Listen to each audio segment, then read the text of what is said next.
welcome. I'd like to welcome you all. We're very excited for our first annual Christmas Summit in December 25th, 2020.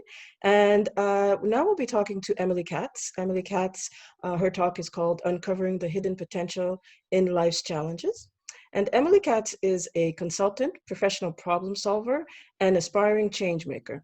She combines her formal training in analyzing, diagnosing, and solving behavioral problems with her expertise in self-healing to offer personal consultations to individuals seeking knowledge and tools to understand themselves and find the answers and solutions to their problems. Welcome, Emily. Welcome, Thank Emily. you. Thank you. Thanks for having me. Maybe you can start and tell us a little bit more about what you do and what are those hidden potentials in life's challenges. Okay, so I'll start a little bit about how I got to doing what it is that I do. Basically, I struggled a lot through my childhood with emotional neglect, and then later on sexual abuse as well. And I turned to drink and drugs in order to cope because I didn't have any other tools available to me. And I ended up dropping out of school and leaving home at 17, and then things just progressively got worse. I ended up being diagnosed with post-trauma PTSD at the age of 22, and then therapy, meds, treatments, etc., and a drinking problem through my 20s until eventually I decided that I'd had enough existing at rock bottom and decided to figure things out myself. Really, I was really desperate for answers. I was desperate for help. Therapy didn't really cut it for me at some point after years and years of saying the same story over and over again, and not really the breakthroughs were few and far between, let's put it that way. And it was a lot of money as well. And yeah, and then so I did some coaching, and the coaching was a much better fit for me because it was more results and goal oriented. But then I didn't really get the therapy aspect in the coaching that I did. I wasn't given the space to really talk and analyze and kind of dig deep. So it was limiting for me in that respect. And so basically I had to figure things out myself, and I immersed myself in self-help, inspirational stories of people who transformed their lives, and self-help lectures and books, etc.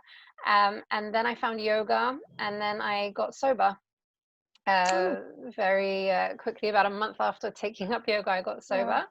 And then I just threw myself into self-help, and I went to back to university and got my master's in organizational behavior and development.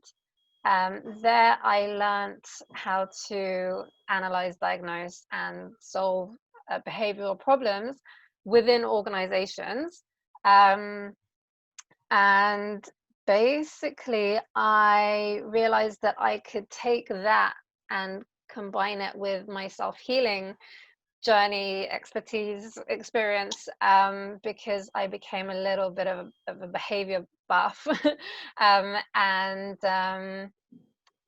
yeah, I basically view society as one big organization. So I was able to kind of take a lot of the just focus on the personal consultations and solving problem aspect. So that's how I got to doing what I do. I understand that in the mental health space there are many therapists and quite a few coaches now as well, but consulting is a new format, a new model. So it really is for people looking for answers and that are open to advice and want advice, and I also can provide a bit of the therapy and a bit of the coaching. So it's a bit of a one-stop shop. So that's in a pretty long long-winded nutshell what it is that I do and how I got there. And with regards to the hidden potential in life's challenges, that's we can dive into it and delve into it. But essentially, if you just look at my story, I went through a whole lot of challenges for years and years and years and years and years. And I'm a big believer in post-traumatic growth. And I literally just turned it all around and did a big 180. And I really, really used that, my challenges and the challenges that I was faced with as the, how did J.K. Rowling says it, that the rock bottom is the foundation on which you build your life. And it's that yes, kind of that's idea, you know, like true.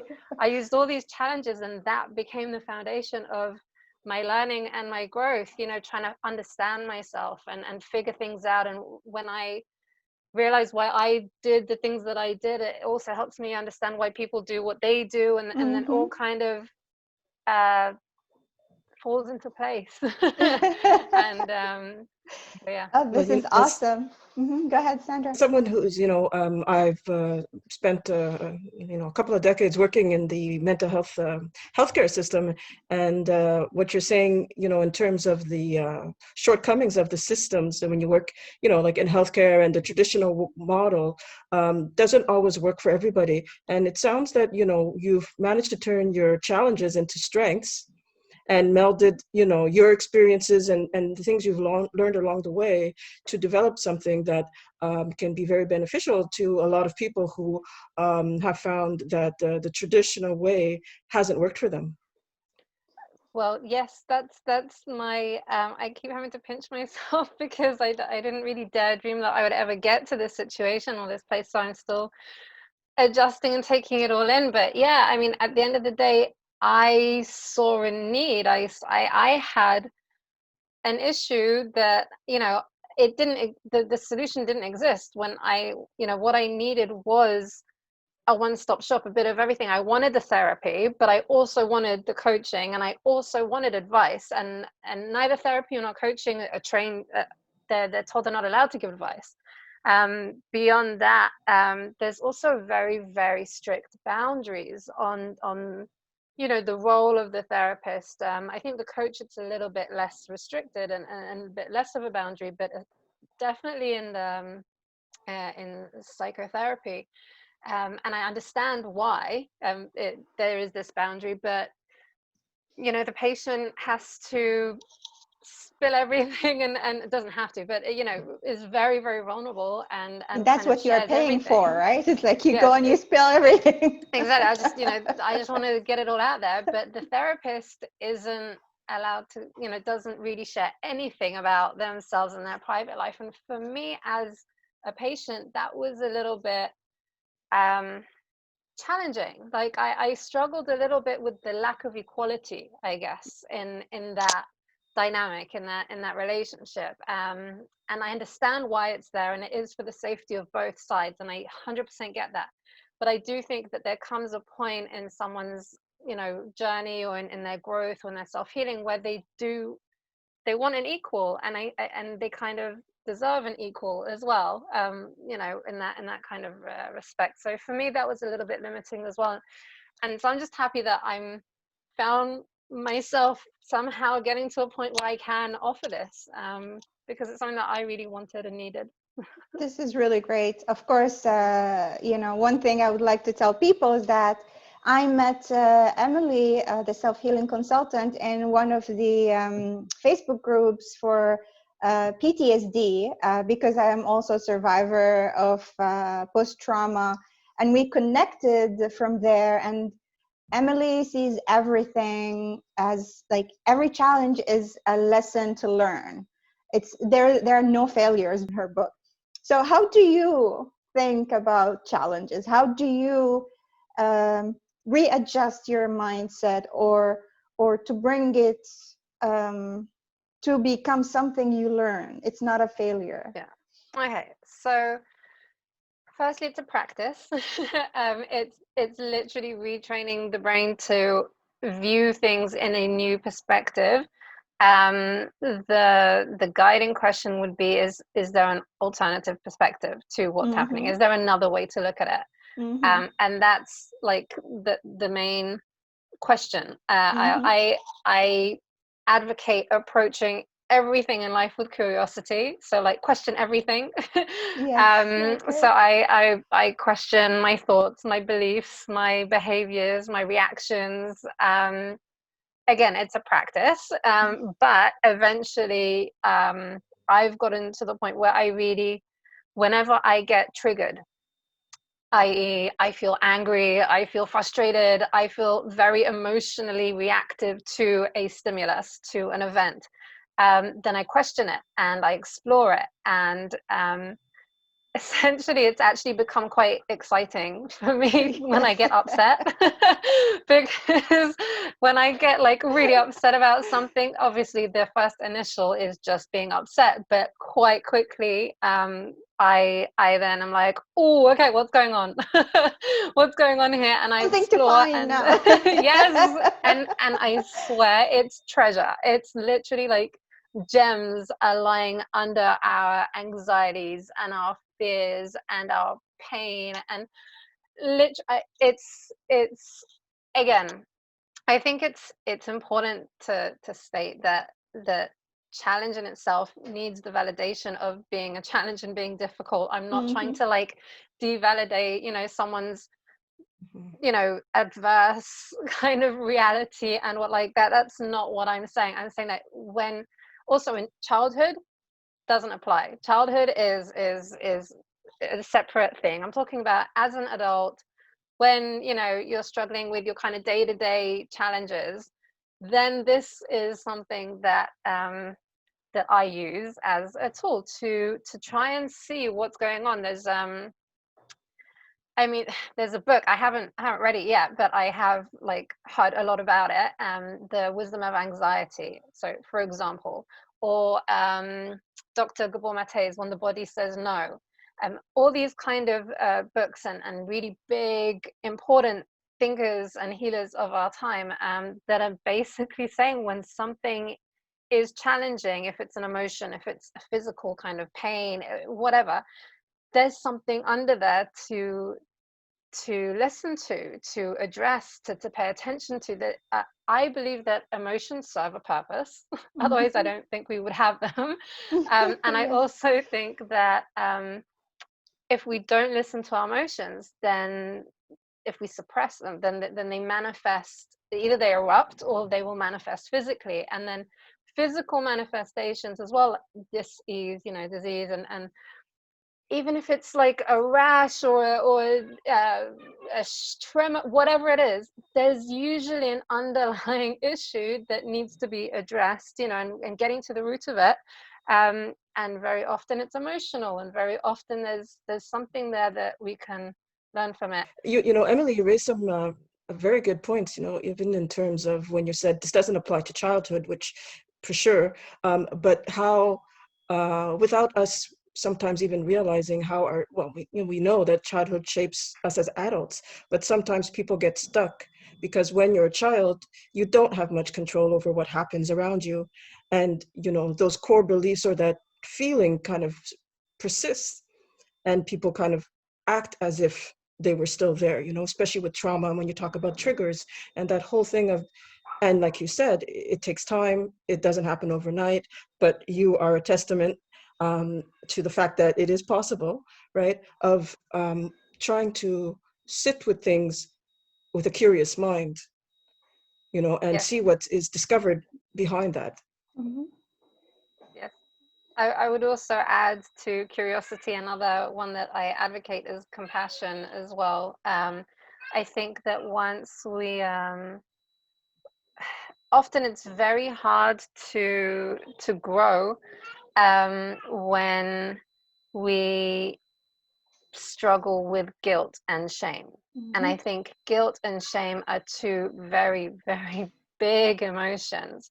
And so if we can practice compassion, self-compassion, and I I found personally that I became more compassionate the more curious I became, the more I understood about myself, the more knowledge I gained about behavior and thought processes and belief systems and how it all works, kind of thing, the more compassionate I became towards myself. Like, okay, you did what you did because that's what you knew with what you had. You didn't have any, but something that I see that comes up a lot, especially with my clients and just in general, is that people feel really guilty that they didn't know any better, or that they didn't do better, or they feel a lot of guilt and shame around that. And then that, I find, really stops you from going past it, from moving past it, because you just get so stuck in this shame and this guilt. It's really like, it's debilitating.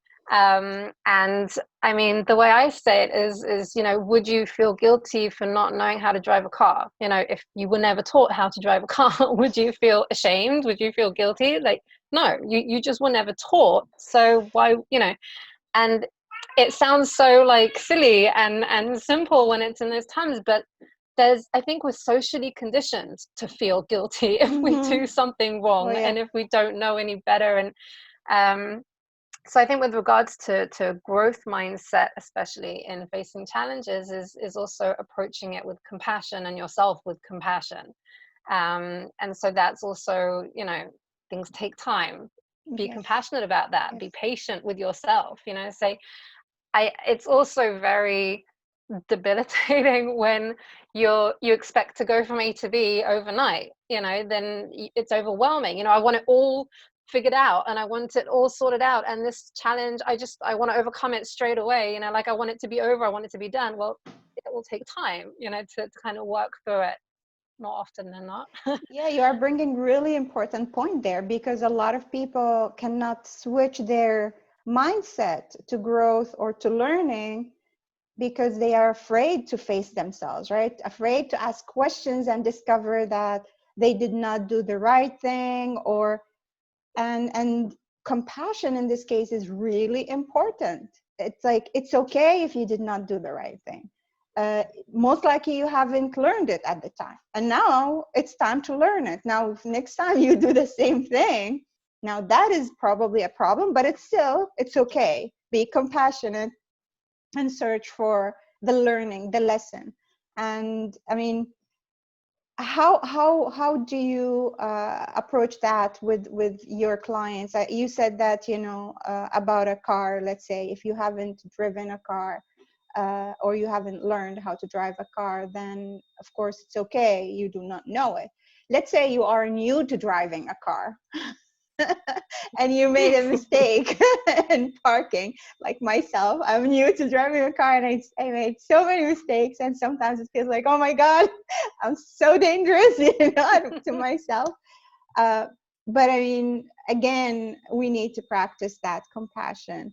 So how do you work it with your clients in this case, for example?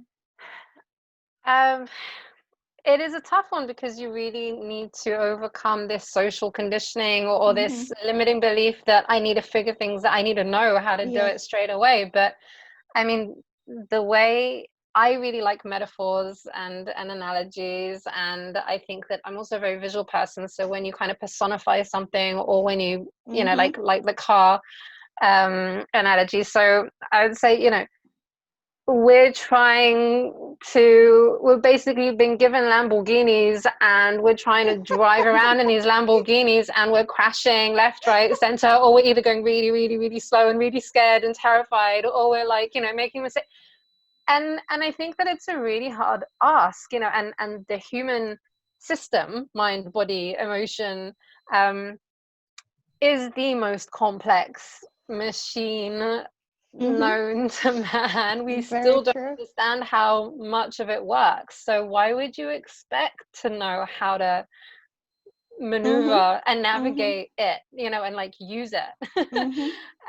So I really do think that it's just registering that, like, you wouldn't expect to play a concerto piano piece overnight. It would take you years of practicing daily to get to that place. And we are a masterpiece that we don't even understand. We can't recreate it. We don't know how like some of it works or where it even began and how it came about. Like we can't even fathom how Yes. miraculous and incredibly crazy this whole thing is. Not crazy in the maybe bad use of word, but bad choice of word, but How it really is fantastic it mind is. blowing. It is It's mind-blowing. mind blowing. This whole system, we don't think about that often enough, and we just expect to like know how to use it. You didn't get a manual, you didn't get an Mhm. we're trying to learn, and this is what I love about the internet age, and knowledge sharing, and even what we're doing here now, like we're just talking about these different things so that someone else can potentially benefit from what Sure. we've figured out, and it might not be helpful to some, but for some it really will be what they kind of needed to hear, and hopefully that it will help. Yeah. But I think that I think some of us are trying to put together a manual of how to True. figure this out. I agree. I agree. And I think this manual, even if it's not the perfect manual, it's not the perfect protocol, at least there is sort of stepwise. And I like your metaphor, the Lamborghini, because it also indicates how when you buy a Lamborghini to drive it, you want to enjoy, right? You are paying a lot. It's a fantastic car. It's an expensive car. So and it brings me to what you said also about like the more you started questioning, even now when you start getting all these emotions, you get excited because you are going to learn something. So there's also the joy of the process itself. How can we enjoy it? Switch from the shame and guilt. It's like, you don't want to drive the Lamborghini very slow. Why did you buy it, right? Or why did you get it? So in a way, you want to enjoy your process. I think And also, sorry, go on, sorry, Sandra. sorry. So, and like you were saying, the manual, and I would say that maybe the goal is um, to discover yourself manual, like, because it's the whole Exactly. purpose of rediscovering who you truly are, what makes you tick, what are the things that Exactly. bring you joy. And, Exactly. in particular, when you come from a place of trauma, a lot of that is kind of pushed aside Mm-hmm. because it's really about survival mode, right? And, Yes. if I have to be quiet, if I have to be, kind of invisible, if I can, Mm-hmm. to avoid trauma, to avoid, I mean, it does, in terms of children, survivors of trauma, and the impact that it can have. So it's that self-discovery of the manual of who am I, what makes me tick, what are my triggers, Yes. as you said, the self-discovery, really. Yeah. 100%. And what I was gonna say is that one of my biggest criticisms, I think, is how much knowledge we do have and how little we apply, Yes. or how little is actually applied in the system, education system, health system, Oh, whatever. yes. Yeah. But what you both were mentioning, so I would like to offer a way to apply what we're talking about, and I think that now for many with corona it's a huge challenge, and first it's even traumatic. I mean, Mhm. I actually wanted the exact definition, so I googled it. Trauma is the response to a deeply distressing or disturbing event that overwhelms an individual's ability to cope, causes feelings of helplessness, diminishes their sense of self and their ability to feel the full range of emotions and experiences. Mhm. And Tick, tick, tick. I wanted to say that this corona craziness can be traumatic. It can be literally a trauma. Traumas are big and small and in any size, and they Oh don't yeah. Yeah. discriminate. And and I think that even if you just view it as a challenge, it's a challenging time for most people, I'm assuming.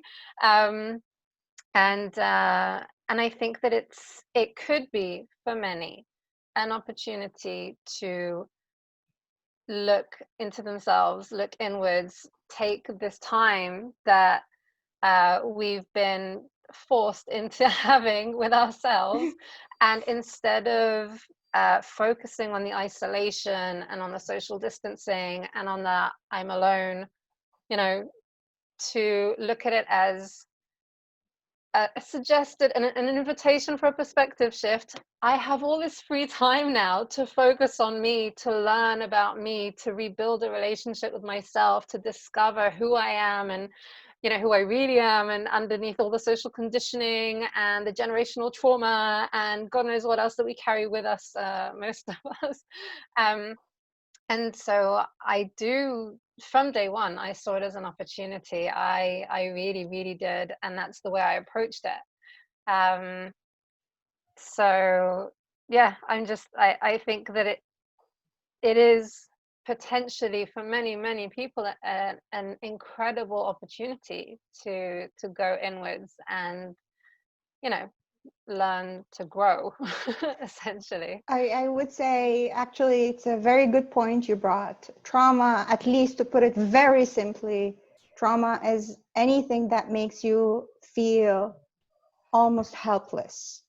You have no power to change the current situation. So, as building the manual, as a general manual, what would you say, how, like, if you can put it into steps, how can people face challenges from the beginning, let's say, to end? Okay.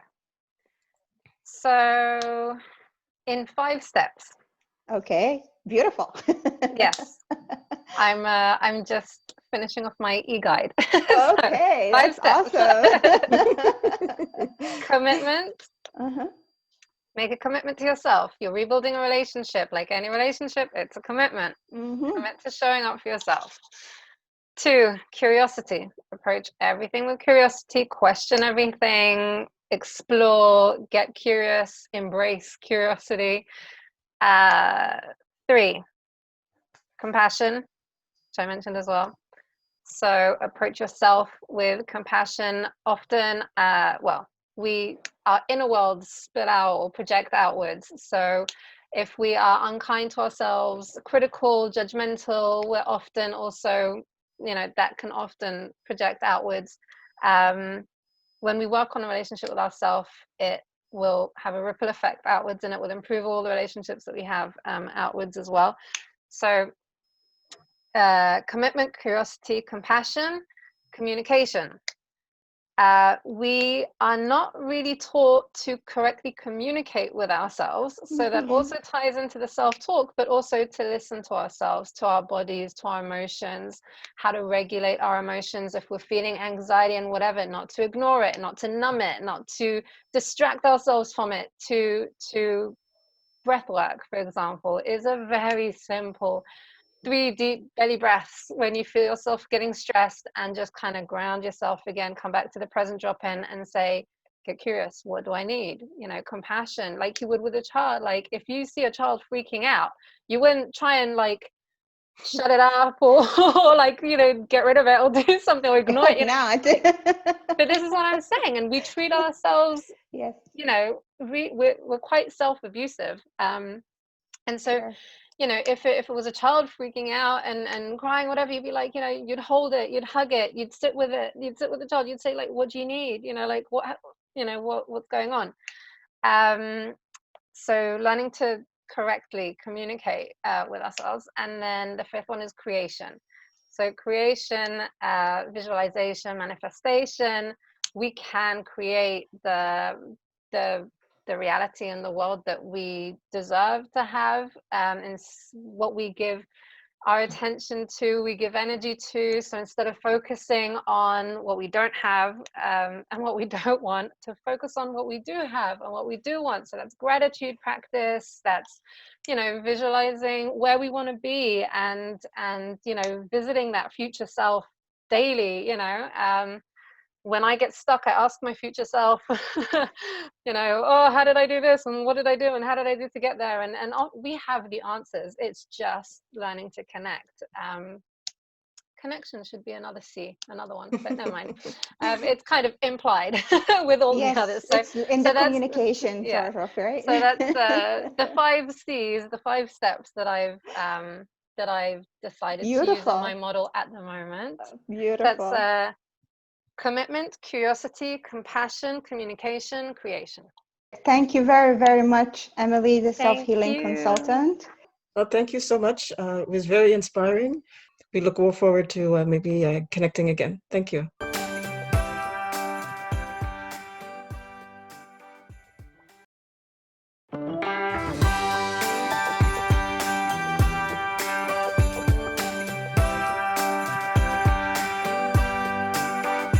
Hello, everyone. Thank you for joining us in our first Noel Summit. Our speaker for today is Lynn Sook. Lynn is a Montreal-based financial security advisor and founder of Sohon Assurance and Services Financier. Aside from the insurance, mortgage, and investment solutions she offers, Lynn is one-stop shop for all your money, business, and real estate questions, thanks to her extended team of professionals. She is also an advocate for financial literacy and simplifying financial concepts, in particular among women and middle-income entrepreneurs. Welcome, Lynn. Thank you very much for joining us here in our Noel Summit and for agreeing to be one of our speakers. Thank you so much for having me. It's a great opportunity. So your topic for us is getting financially fit for 2021. So how can we become financially fit? Well, good question. I compare financial fitness to getting physically fit. Every January, a lot of people have it on their list of things to do. And then the year continues on, we start off with a bang and then we just fall off. That's one of the main reasons why we do this is because we don't come up with specific goals and realistic goals. For example, something that comes up often on people's financial list of things to do is getting out of debt. Well, guess what? Getting out of debt is not a goal. You actually need a plan to get out of debt. You actually need to face your debt and know exactly how much your debt is. And so when I talk about setting financial goals, it has to be precise. It has to be precise. When I work with my clients, I ask them for real, tangible numbers. Give me the numbers. Tell me that you owe $30,000 on your MasterCard at 18% interest. And we'll come up with a plan that's realistic. Oh, I don't want to look at that. Yeah, I think that's it. A lot of people are scared. They don't even want to admit it. Yeah. And, it's nice to say you want to get out of debt. And, it's nice to say you want to give yourself a year. But what if you can't make those payments to eliminate your debt in a year? If I'm trying to make a plan to get out of debt, I want to know how much do I have to put aside every month and how long is it going to take without me struggling? And when you struggle financially, that's a whole other topic. You want to be able to pay off your debt so that you could still live comfortably and that you're not eating ramen noodles every day. Not that there's anything wrong with that, but Sandra, you had something to say? Yeah, no, I was going to say, it's interesting, like you said, a lot of people have that goal, but not the plan. I mean, especially at the beginning of the year, after spending so much just before the new year. And, it's kind of hard for people sometimes to think about sitting down with someone to look at their spending.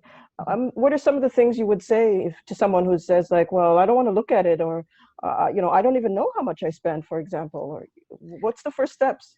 Well, the first thing I would say is then you're not going to get out of debt. That's Layla's known me for a little bit. I'm very direct. Yeah, straightforward. if someone comes to me and says, I want to get out of debt, but I don't want to look at anything, I haven't opened up an envelope in months. Well, I'm sorry, you're not ready. The first step is being honest with yourself and facing it. And guess what? If you open up the email with the bill, if you open up the envelope with the bill, it's not going to bite you back. That's it. I'm not here to judge anybody, but if you want to do anything in life, just as a general rule, you have to face it. And if you're not ready to face it, then you're not ready. That's true. That's true. You spoke also too about women, and in particular women entrepreneurs. Mhm. Any, I don't know, advice or anything that you've noticed in terms of specifically for women entrepreneurs that, or maybe some of their difficulties and. Listen, women in general, we tend to be the primary caregivers of our Mhm. world, whatever our world is, whether we Mhm. are a dog mom, whether we are a people mom, whether we're taking care of, family or Cat whatever. mom, please, also. Yeah. Huh? No exclusions. Exactly. Or we are everything mom, and so we tend to have different responsibilities. There are people who depend on our income and our financial decisions to live. So what I've met a lot of this year in particular, because of COVID, I've met a lot of women who have decided to leave their careers and start their own business. And these are businesses that they've worked on the side, and it kind of forced them into jumping into entrepreneurship head on, which is great, except a lot of times they don't have that conversation about how their finances are going to differ.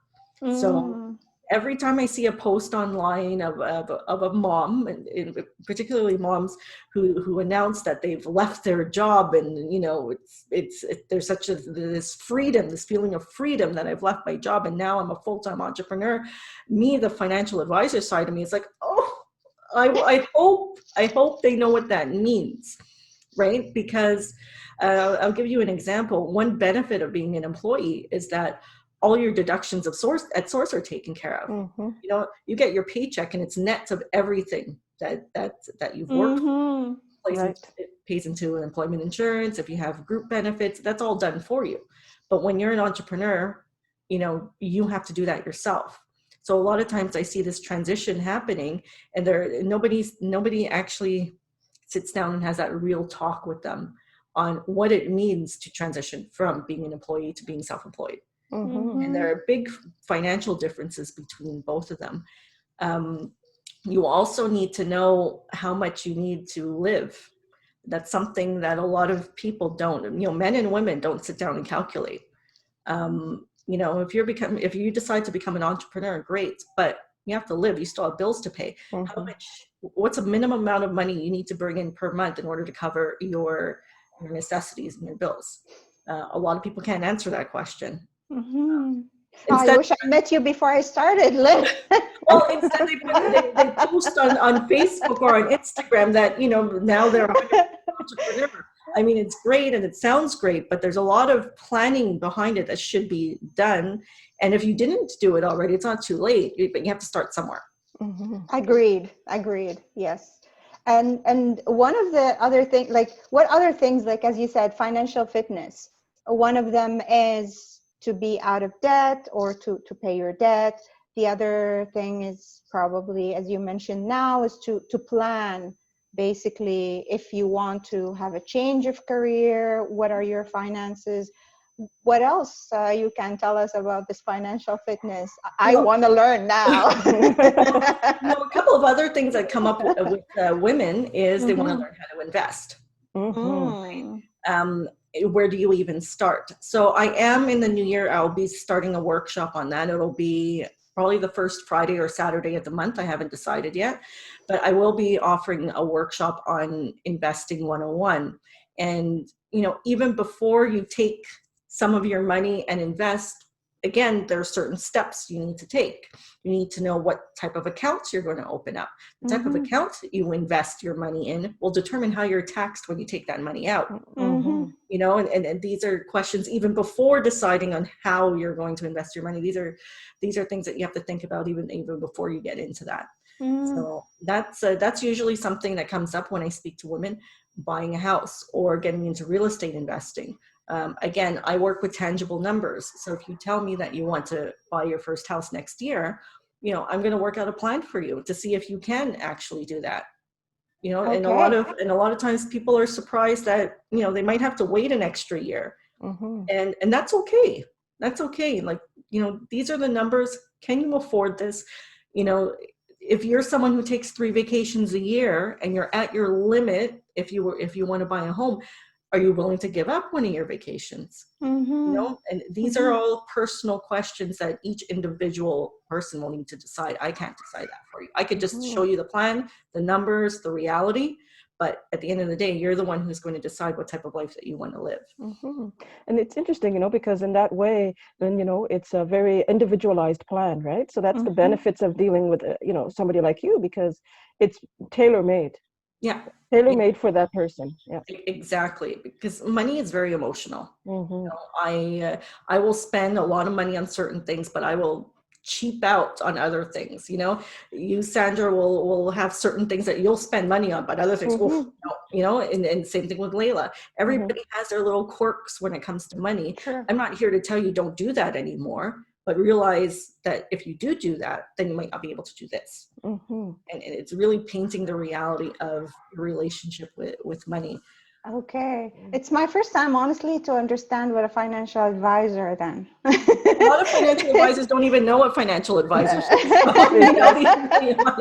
Yes, yes. It's like you're coaching us, right? And with money, about money is like how because that's what we do with our clients, right? I'm not here to tell you what choice, at least for me, I'm not here to tell you what choice to take. I'm here to tell you these are the consequences of your choices, which one you are okay with that. Yeah, so, I think it's about like the overall picture, right? And the portrait. And then, I mean, people are responsible for their lives. I mean, we may be with them for a certain amount of time, but we're not always going to be there. Or like when they go to the store, and are you sure you want that? You know, so it's a personal journey in terms of finances. And I've often felt that, you know, it's unfortunate that we're not taught this at, you know, in schools and as children, you know, for the majority of people. I mean, I've spoken to a lot of people who are afraid to invest. You know, the idea of investing is something that only rich people do, you know, and so a lot of people think that, or gambling, or people who are like, you know, who would like to gamble, right? It's like, because it's a loss or something like that. You could lose everything.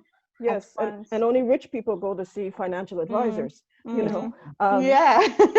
Exactly. Well, I actually, it's interesting. A few months ago, I wrote a post about that on LinkedIn, how I bumped into someone who said that only rich people can stay wealthy. Only rich people can generate wealth, which is completely absurd. I am 100% in that belief system that it's, you know, here in Canada and in the US and where anybody is, we have a system that's made up, that's been created, that anybody could generate wealth. You could start from zero. You know, you just have to know how, and you have to not listen to the naysayers. You know, there are going to be people who are going to tell you, don't do it. There are going to be people who are going to tell you, don't invest. You're going to lose your money. There are going to be people who are going to tell you, you can't be a real estate investor. Don't listen to these people. These are not the people you need to listen to. You need to listen to people who have been through it, who will not tell you what to do, but show you actual tangible numbers. And then you could decide if you're willing, if you can and willing to do it. You know, sometimes the circle that we keep are the worst people to listen to. And I always tell people can be the worst. Don't listen to anybody. Listen to the numbers, listen to the facts, listen to the statistics, and you yourself make that decision. And you're right. A lot of people are afraid of investing because it's a scary word. Yeah, but they also don't realize is that that's what the banks do. You know, like people have RSPs, you know, a tax-free savings account. I mean, what do you think the banks are doing? You know? Investing with our money. That's what they do. When we put money in a savings account at the bank, you think that money actually literally stays in that bank account and in that savings account? No, the bank will take it and they will earn a high rate of return. You know, and we just have to wrap our heads around what investing is, understanding that there are many, many different types of investing. And I had brought this up in an event that I hosted a few weeks ago, that high risk investing, or high risk, what's considered a high risk tolerance in banking terms, really isn't that risky.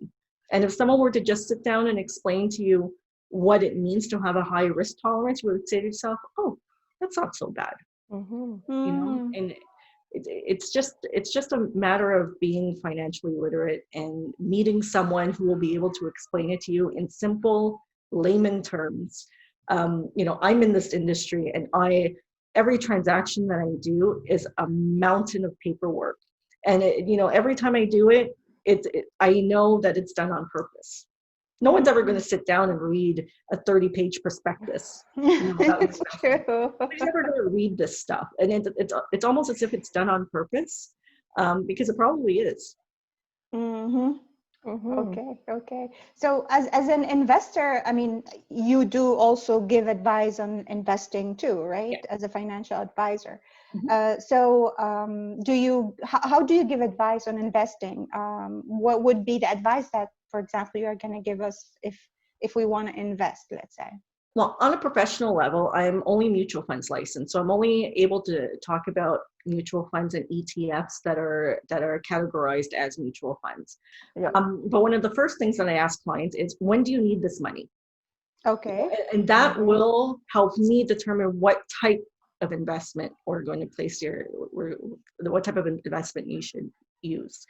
And then I'll have that conversation. That's usually where I will talk about, low risk, medium risk, high risk, what it actually but when it comes to investing, that's usually the first question I ask. When do you need this money for? Do you need it for next year because it's a down payment for a house? Are you saving for retirement? Are you not sure?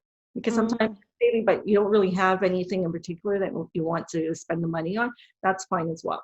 So, so that's the first thing I ask. When do you need it for? I'm not going to ask a client, what's your risk tolerance? They don't know. Clients don't know. Yes. And I'll never answer for a client.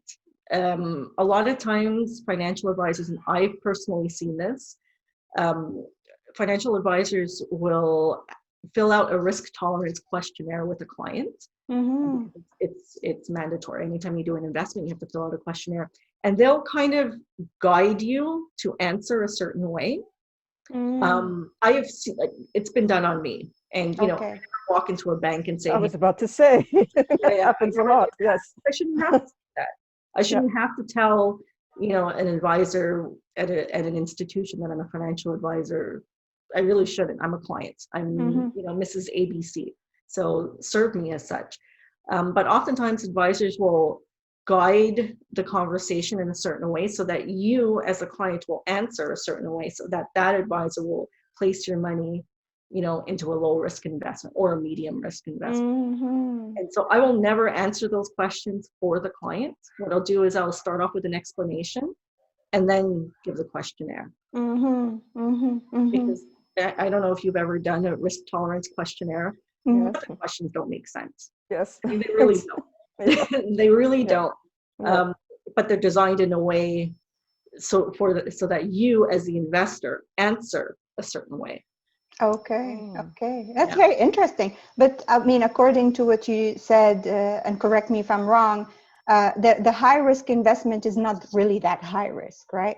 There are high risk investments, but not in the terms that I'm talking about. So when you're talking about mutual funds, like I said, there's literally thousands of different types of mutual funds that you can invest in.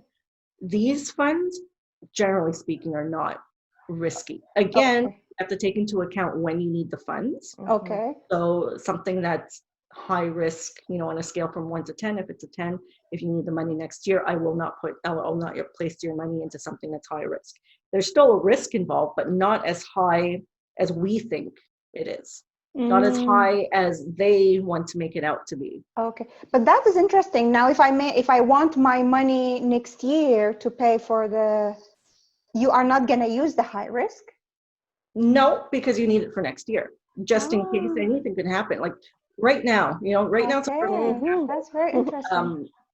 I don't know. Or in March, April, that was a scary time for people.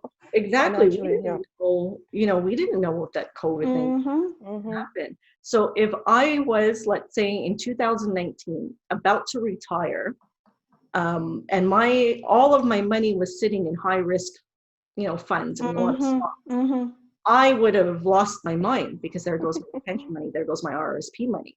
A good financial advisor would have advised that client, listen, you're planning on retiring next year, we should rebalance your portfolio and make sure that you have some money that's secure, because you're going to need some of it next year.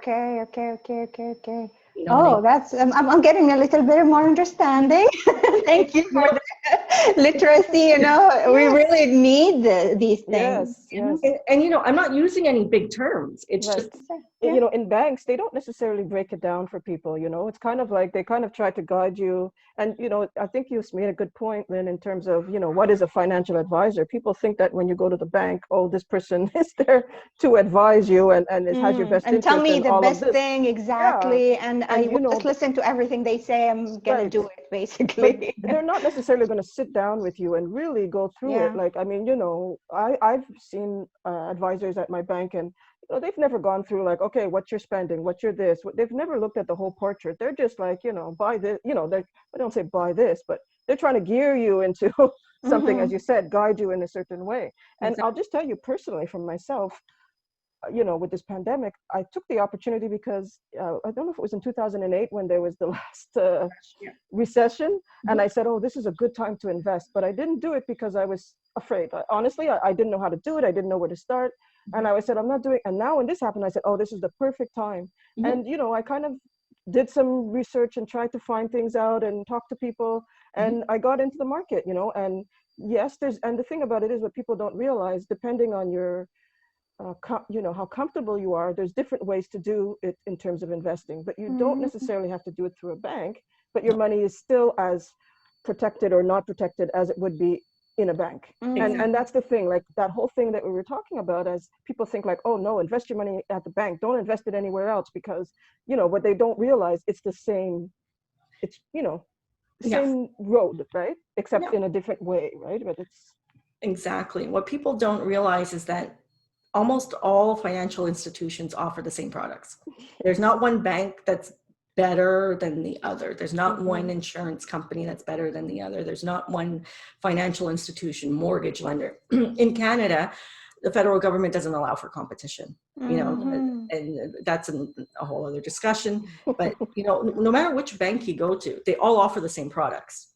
They all offer the same products with little differences between them. But it's all more or less the same. So if someone tells me, well, I have a TFSA at CIBC, I used to have it at TD, but I didn't get a good rate.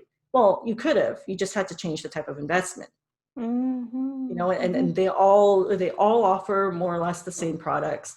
I know that, Wealthsimple and Questrade are really popular now. What a lot of people don't know is that each bank also offers their own self-directed, their own discount brokerage. The difference is that the banks really don't market them. Questrade and Wealthsimple have amazing marketing strategies, and that's why they've become more popular. But every bank offers them. I have two of them. I have my business account and I have my personal account, and I use the discount brokerages that come with my banks. And it's the same thing. You pay a fee, just like you would with Questrade and Wealthsimple. You pay a fee per transaction. You control everything, and that's it. But again, Questrade and Wealthsimple, they have really good marketing. It's not a brand new product. Right. This has been around forever. And you raised a point that I think a lot of people don't consider, and when you're talking about women entrepreneurs, because you mentioned something that you have for your business and your personal. And I think when you talk about like women, small entrepreneurs, it all gets meshed together, and who knows, how do you manage all of that, right? And keep it separate, and because when tax time comes around, you're not alone. Like in March and April, a lot of the phone calls I got were from women who are solopreneurs, a term that I don't like because it has no legal status. But a lot of women who are consultants or self-employed who don't have a separate business account. So a lot of their questions were, well, if I apply for CERB, but I make $1,200 because I think they allowed you to make $1,000. What if I make $1,200? Will they catch me? Can I? And then the first question I would ask is, well, do you have a separate business account? No, I don't. It all goes into my personal account. How do you do your accounting? It just, even if that's your only source of income, pay yourself. Set up your business like a business. You have your personal account, you have your business account. Your business brings in this amount of money per month. Pay yourself a salary. Pay yourself a salary on paper. Well, when I say salary, I put it in expenses. But learn to pay yourself so that you keep some money in the business and you pay yourself. You are paying your own self through your business. Even if legally and, and from a fiscal standpoint, it's not the reality. It's just for you to get into the habit of doing it. Like you have to, if ever you're, another thing, if ever you're audited, I mean, can you imagine? It's a nightmare. Trying to go through your personal account, figuring out what your business expenses are. Oh yeah, It's such a headache. My sister-in-law is an auditor for the CRA. It's not fun. Like I opened a business account now, but whatever money goes there, I'm not sure what to do with it anymore. Yeah, like it depends on a lot of things. It depends on what type of business you have. If you're a sole proprietor, then you can take out money as you wish. But it's getting into that habit, right? Yes. And oftentimes people who own businesses and are just sole proprietors, in their heads, they're like, well, I don't have a corporation. I'm not incorporated. So it really doesn't matter. Well, it does matter. It does matter. That's true. Because if you want to, apply for a mortgage, you have to produce these statements and everything has to be in order, and it just makes life so much simpler. When COVID hits, a lot of people just had their finances all over the place and they couldn't answer those questions. And, if that's preventing you from getting funding, it might be a good time just to start and sort everything out. Yeah, you never know when another COVID is going to hit us, or anything else for that matter. Yes. That's true. Stuff happens all the time. It happens all the time. We think we're invincible. We think that, we were going to have our businesses forever, but you don't know what tomorrow's going to bring. Very true. It might not be COVID, but it could be something else. Exactly. Yes. Well, do you have any other questions, Sandra? No, I really enjoy talking to you, Lynn, and I think that our audience has a lot to take away from this. One thing I would say, because I know that we have some Americans in the audience, any general, I mean, I know there's differences, but I think the concepts are pretty much the same in terms of business versus personal. Also, in terms of keeping the books, definitely, and also too that whole thing of investing as well. I know there's some different rules, but I think honestly everybody should be doing it personally. I wish I had started sooner, but I think everybody should it's never get too into late. that habit. It's never too late. Exactly. And the whole thing of saving and discretion, like just those principles, I think are, no matter where you are basic to all financial literacy. Would you say? Yeah, I mean, I had understood that there could be some Americans watching this, so I tried to keep my answers as general as possible. These are just general rules of thumb when it comes to money and running your business. If you're going to own a business, run your finances like a business. If you're looking at your own personal finances, run your personal finances like you're the CFO of Layla Inc. Okay. I need to get into that role. And one of the slides when I did my event a couple of weeks ago, my Women, Wealth and Wine event, one of the slides that I had was talking about that stock market crash in 2008, and how it's more or less common knowledge that the stock market did really well over the past 10 years, except if you had your money in a daily interest savings account. Which I will tell you 9 times out of 10 when I meet women, no matter what their income level is, I mean, anywhere between 40,000 to 200,000, 9 times out of 10, these women have had their savings sitting in a daily interest or a high interest savings account in the past 10 years. And it absolutely breaks my heart. It's breaking my heart now. Yeah, but these are the things that I say to women. I'm like, you could have doubled your money without even taking a huge risk. Yeah. You could have easily doubled your money. Instead, it's just been sitting there. You might as well have had it underneath a mattress. And someone needs to tell you that. Someone needs to tell you that, because I want you to be angry as I am. I want it to hurt, because that's the only way that you're going to move. You're going to do exactly. Yeah. I'm loving this. I wish we have more time with you, but definitely we are hoping that next year we are going to have more interviews, and you are going to be definitely on another episode with us. Thank you very much. Is there how people can reach you, Lynn? Well, you could find me on Facebook. Just search me on Facebook. I'm under Lynn Sock. I have a business page there. You could also find me on LinkedIn under the same name, and also on Instagram. My handle is Money and Strategy. So just reach out. Even if you're from the States, I have a lot of contacts in the States for Great. good financial planners and advisors. So even if anyone has a question and just wants a referral as someone in their area, I have a good network down in the US as well, so I could always refer them to someone in their state who could help them out. That's really great. And also around Canada? Yeah, in Canada as well. Okay, Perfect. fantastic. Out there. Fantastic. Yeah. Thank you so much, Lynn. Thank you so very much much. for having me.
So good afternoon, everybody, and welcome back to the first annual Noel Summit in 2020. And we're really excited today to have Shunda Jenkins with us today. Shunda Iskari is a certified personal trainer and nutritional coach. She's also, her main interest is as a mindset life coach. She empowers her clients with the tools to help them transform all areas of their lives, including their health, relationship, and career. Welcome, Shunda. Welcome, Hey, Shunda. I'm so happy to be here. We're happy to have you. So how are you doing?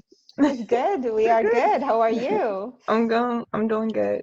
So, Shunda, you said you are going to talk to us today about mindset and in our brains and how they affect our bodies. What are you going to tell our audience and us? All right, so just to give people a background on me and a little bit about myself, I started my journey to self-development in 2011. So at that time, I was single. I had 2 young boys. They were toddlers at the time. And I was not doing well in relationships. And so I knew that I did not want to be a product of my environment, and also, that statistics of what could be possibly what my children would be at that moment. And so I started my journey to self-development. And so I started becoming a better person, a better mom. I actually was speaking at different locations. Like I spoke at a company, it was actually like a nonprofit called Moms. That's And I would amazing. speak to the women about helping them, be a better mom, like how you can heal yourself. And I was helping them with self-development, like how to forgive, like how to make like the right choices when it came to relationships, how to choose the right person. And so I started speaking about that, and that just had me so excited. And so I started a blog in 2016, and I just started talking about like inspirational things. So I was like an inspirational speaker, inspirational writer. And so I would get on social media and I shared just inspirational things, trying to motivate people by my own experience and my own story. And so in 2017, one of the things I knew I needed to get better at was like exercising. Every year I'll go on that, oh, I'm going to exercise. I'm going to do it. I'm going to do this. I will say that. And for the first 3 months, I was really dedicated. But, by March, I was back to my old routine. And so in 2017, I actually decided to just go full in. And I told myself that I was not going to allow any excuses, because my excuses were, I'm a mom. I work full time. I go to school full time. I was giving myself all of these excuses that my mind was telling me, because, your mind is wired to give you, those excuses that you already said you were going to do. And so it doesn't want to make you a liar. So it's going to say, yeah, you don't have time. Sure. Boom. Yes. You don't have time. It's going to always make sure you are right, because Yes, your mind absolutely. doesn't want to work against you. Exactly. And so Exactly.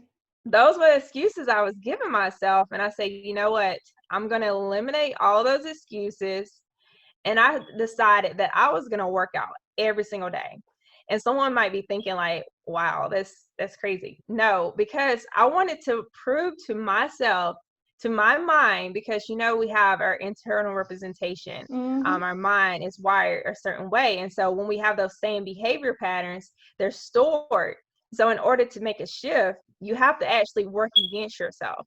And so I started to just working out.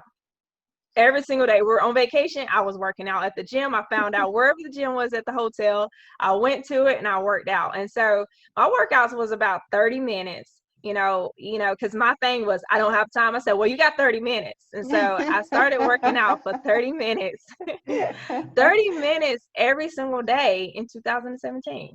And so, after seeing like my body transform, and I started sharing with people. I didn't actually go get certified or anything, but I started sharing with people how they can get healthier and exercise. And I wasn't seeing the same thing from them. They were not changing the way they looked at things. They were not changing their mindset. And they were like, oh, it's so hard. And I was like, okay, maybe what happened for me was more than just physical. It was really me changing my mind, my mindset. the way I got up every single day, the way I stay motivated was me changing my mindset. And so how that correlates to the body is because anything that you want to achieve starts with the mind. And so for Absolutely. someone that wants to exercise, they also have to change their mindset. Like, you got to get into the mindset. What does a person who exercise do? Does a person who exercise sit on a couch and watch Netflix and eat chips all day? You know, that person is not going to get the results of someone who wants to get healthier. And so I had to teach my clients how to step into that identity of what someone that has the body they want, how will they think? How will they feel? How do they show up? Do they sleep in? Do they stay up all night binging on TV? What are their hobbies? How do they spend their day? And so that is how you actually go out there and achieve your health goals. You know, you can't achieve your health goals by saying, okay, I'm going to write down, this is my goal. Okay, I'm going to lose some weight. You got to be specific. You know, you got to learn how to set up your goals the right way. You got to say, okay, I want to lose 10 pounds. And then in that specific, you need to set a date. Because what keeps us stuck is that we tiptoe around the date. And then our mind is like, okay, well, I don't know when she wants to do it. I know she wants to lose weight, but she haven't said when, so we gonna still eat chips and stuff, you know? Yeah. So your mind is like, it can help you get there, but if you haven't wrote down when you want to do it, how you want to do it, what you want to do, it's gonna sit back. It's gonna say, okay, well, she hasn't started yet. She's still saying, I gotta find the right gym. She's still saying, I gotta find a trainer. She hadn't done anything. So your mind is looking for you to actually put those action steps out there too. It's like, okay, I want to lose weight. Boom. How much weight you want to lose? All right, I want to lose 10 pounds. Cool. All right, so what do you need to do? All right, I need to sign up for a gym. Do I need a coach? Or can I do this by myself? All right, I can do this by myself. How many minutes a day do I have to put towards that? All right, 30 minutes. I decided. All right, so when do I want to achieve this by? I want to achieve this by this date. How do I know how to get there? What do I need to do to get there? Well, I probably need to cut out cake. I probably need to cut out, you know, staying up late at night, binging and eating snacks at the same time. So I mean, these are things, because in order for you to create a shift in your, you know, in your body and change your life, you really have to start with the mind, because the mind can block you from, you know, achieving the success you want. And whatever you define success as, success can be being the best mom. But if the best mom is showing up and you're cranky and you're hollering at your children, how is that operating as the best mom? You got to figure out, what does the best mom look like? How does she talk to her children? Is she happy when she wakes up? You know, what type of mood is she in? You embody who you want to become. But when you do that, you start changing your mind, because your mind is like, okay, all right, she's moving to this is what she want to become. And you start doing that every single day, because like they say, it takes 21 days to form a habit. So if you wake up and say, oh, I'm going to do this, but you're not constantly practicing that every single day where it becomes you, because that's who you're becoming. That's who you want to be. You want to be this healthy, I want to lose you stepping into your lost your 10 pounds person every single day. And so that's how our mindset affect our bodies, is that it can keep you on the couch, or it can get you up and start moving. But you have to know that this is what you want to do, and make a constant effort to work on it every single day. You don't just close the book and put it down and say, all right, I got it. Come lose the 10 pounds. Come on. You know, it doesn't it don't happen like that. You know, I can't jump into, I told my client one time, I wish I could jump into your body and just say, boom, you got it, and then jump out.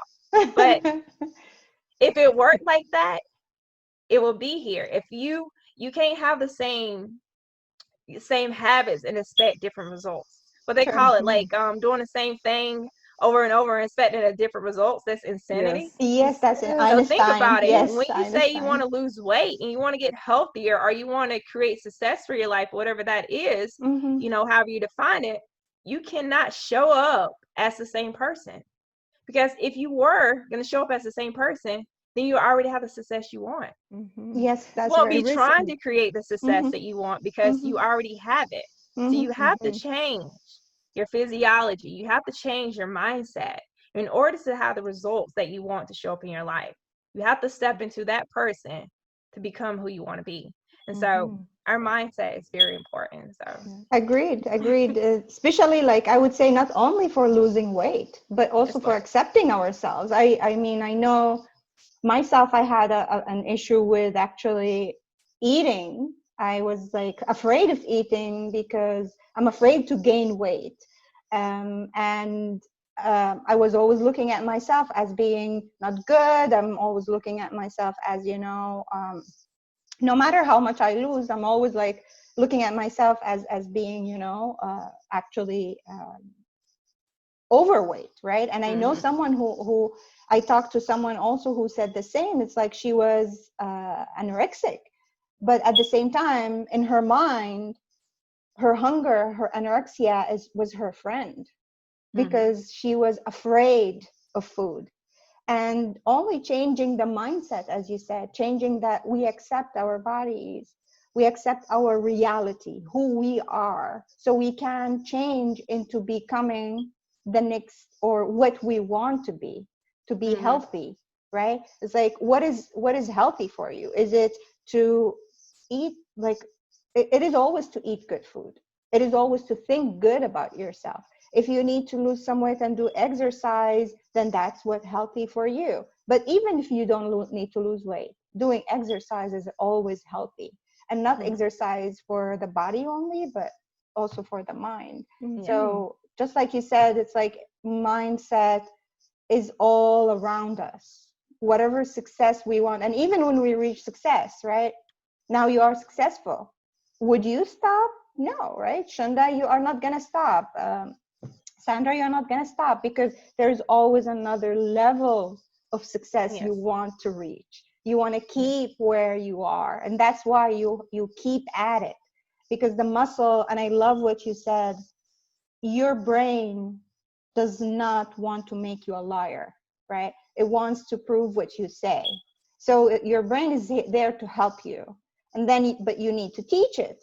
You need to teach it the good way, right? And that's how you do it. You do it every day. You teach it. You wake up, you go to the gym, or you are committed, because the habit beside the physical body, also in your mind. How do you start putting that habit, and your mind starts believing, it's like, okay, so she wants actually that habit. And that's what I'm going to make it for her. Help her. And it was interesting, Shonda, because you talked about like that New Year's resolution, right? Of like, oh, I'm going to lose weight. And, and that whole thing of, for some people, every year, it's the same resolution.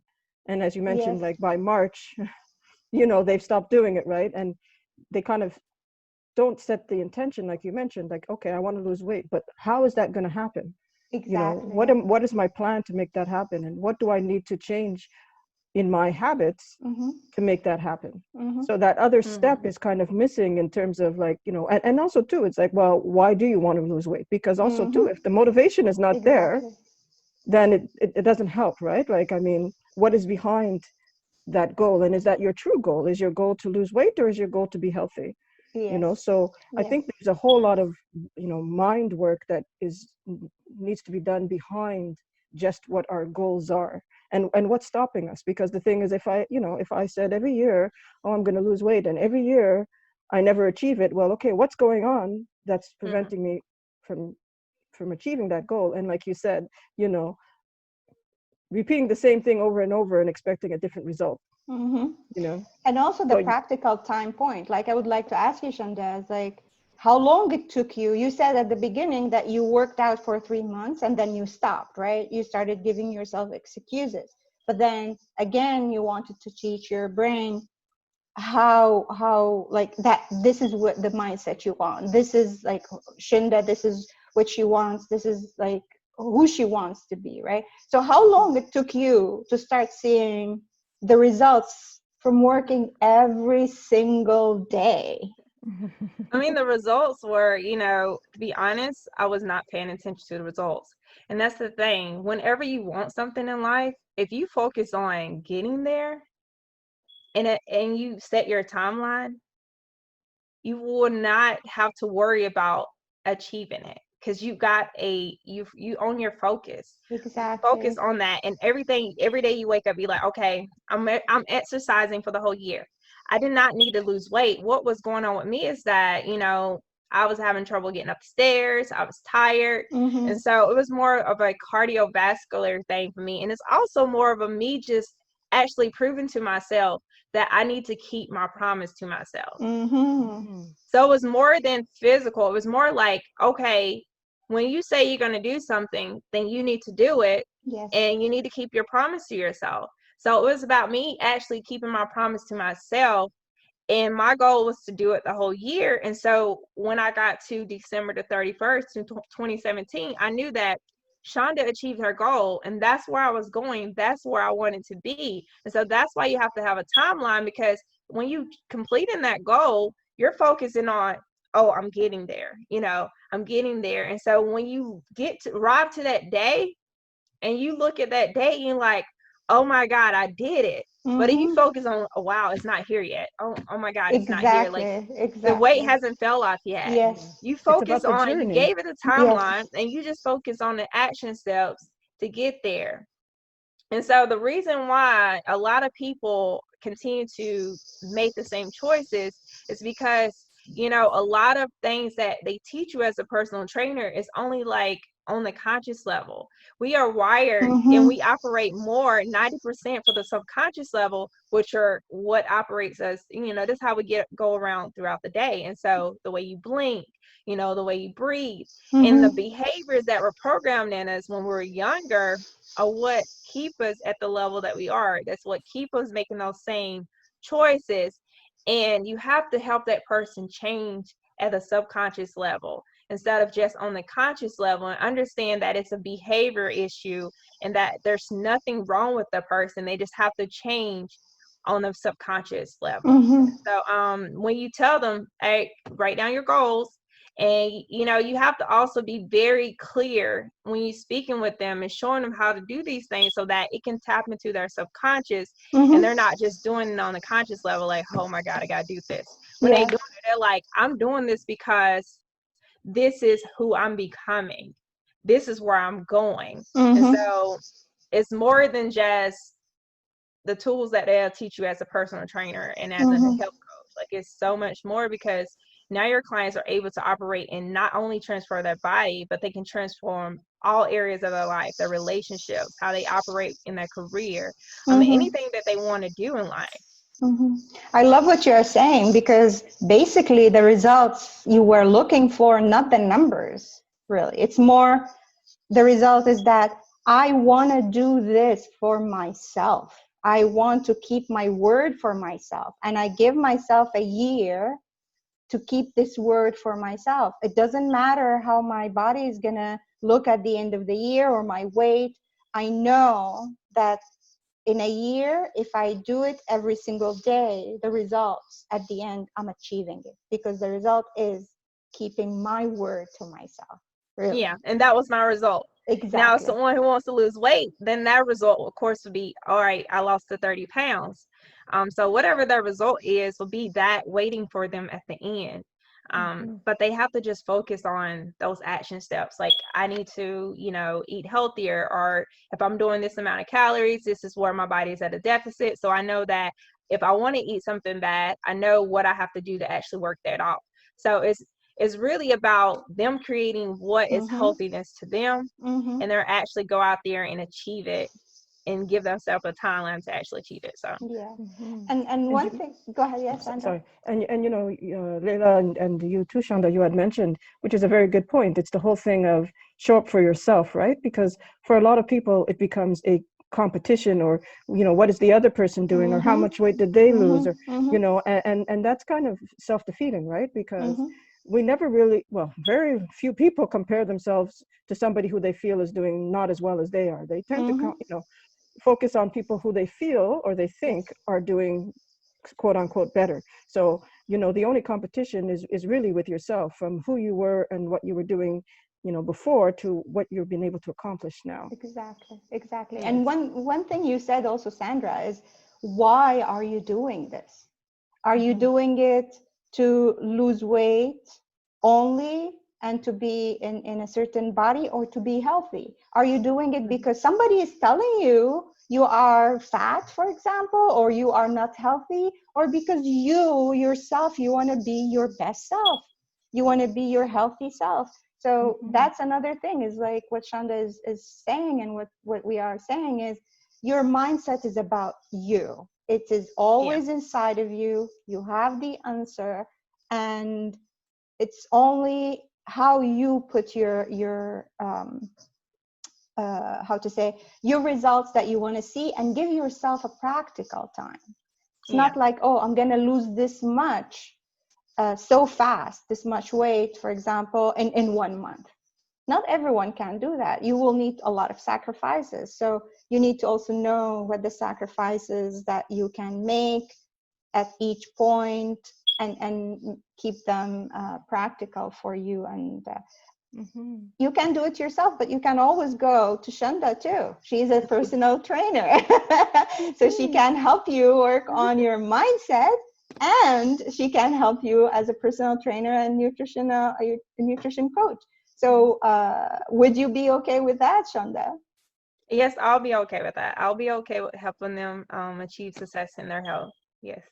So anything else you want to add to our, anything you are giving right now? What are the services that you are offering too? So then if people want to come to you, they would know what you are offering and where they can find you. Okay, so they can find me on Shunda Jenkins, my name. So shundajenkins.com. They can always go on my website and check out my life coaching mindset services. And so what I do is I help you by giving you the tools to achieve your health goals, a relationship goals. So I figure out what you need. So you have to actually do a questionnaire. So for me to learn more about what you need and how I can support you. And then we'll start working on your goals. So whatever your goals are on that sheet that you fill out, that'll help me learn more about how I can support you. And so go to shundajenkins.com and go on to my master course tab and click on how to to work with me. So click on master course and then go down, learn more about what I do, and then click on sign up, and then you can be signed up on the next page, and you write in what you need, what kind of goals you have. And it's a long questionnaire, so I can get to know you and to see how you can be a good fit for me and how can I be a good fit for you. But one thing I want to add is that most of my clients, it wasn't the fact that they were having issues with wanting to get healthier. It was about what was blocking them. And so what usually is blocking you is not always the weight. There's always something that is more internal inside of you, something within your subconscious that's telling you that, okay, you tried a bunch of things and maybe this is not going to work for you. And so we got to go deep down to figure out, why do you think that way? What happened in your life that caused you to wire that within yourself to think that it's not possible for you? Or for someone who's struggling with acceptance. And so they feel like if they create success in their body, that maybe people will not like them, or, and so they want to be accepted. And so them transforming their body will cause them to have conflict with others. That's just their limiting belief that they're believing. And so we uncover what's within them that's causing them not to show it for themselves. So some people think, oh, people don't want to exercise. People, if someone says they want to do something, they want to do it. It's just that something inside of them is causing them to have that block. And once they release that, they can show it for themselves and do everything they were created on this earth to do. And so that's what I work with them on. They know how to do their routine, but I work with them on releasing what's stopping them from doing their routine, what's stopping them from actually doing the exercises they enjoy, but actually eating the food that they enjoy. I work with them on that. I help them release that block, because it's not always, oh, a body image issues. Sometimes it's other issues that they might be dealing with that would cause them to not show up for themselves. Like the person has issue with money, the money mindset. Why? Because deep down in their childhood, they heard their parents argue about money, and so they have trouble making money because their mindset around money was different. And so I help them uncover what's within them and their subconscious is causing them to stay stuck in their position that they are now. This is great. And they can find you on Instagram. They can find you on I'm on Facebook Instagram and I'm on LinkedIn. Facebook. Yeah, and LinkedIn. All under your name.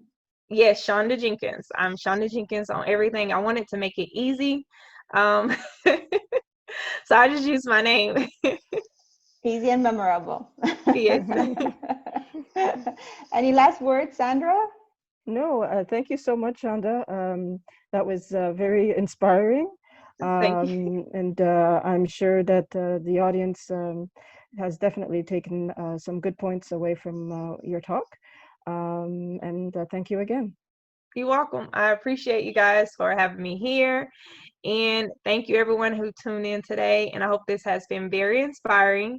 And make sure you share this with someone that needs it, because we all want to share. We share what we learn and we go out there and teach it to somebody. So have a great day. Thank you. Thank you.